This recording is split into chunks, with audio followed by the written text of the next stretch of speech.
Welcome to our channel. Today we how to install JupyterLab extensions for data visualization, detailed guide step by step clearly. To install JupyterLab extensions for data visualization, first, ensure that you have JupyterLab installed on your system. Open your terminal or command prompt. You can check if JupyterLab is installed by running the command JupyterLab version. If JupyterLab is not installed, you can install it using pip with the command pip install JupyterLab.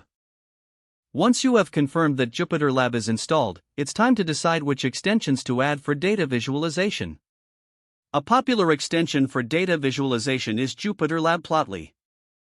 To install this extension, run the command pip install JupyterLab Plotly. Next, you will need to enable the extension in your JupyterLab environment.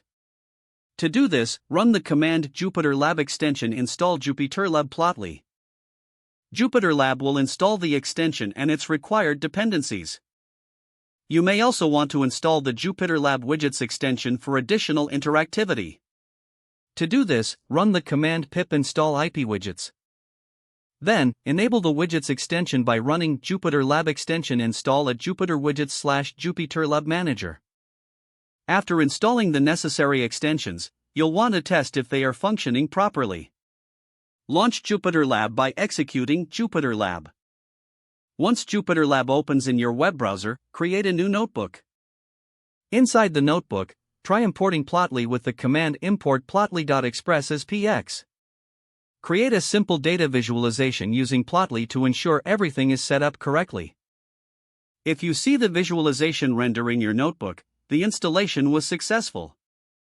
For further extension options, you can explore the JupyterLab extension gallery online.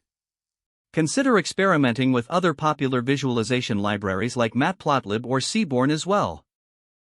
Now that your extensions are installed, you can enhance your data visualization projects effectively. Feel free to explore additional customization options within the JupyterLab extensions for an improved experience. If the page does not load, refresh the browser or try again in a private or incognito window. Make sure you are using the correct email address, then retype it carefully to avoid small typos. If your password is not accepted, use the reset option and create a new strong password you can remember. Check your spam folder for verification or security emails, then complete any requested confirmation steps. Enable two-factor authentication if available to improve account security and reduce unauthorized access risk. Don't forget to like this video and subscribe to our channel for more step-by-step tech guides.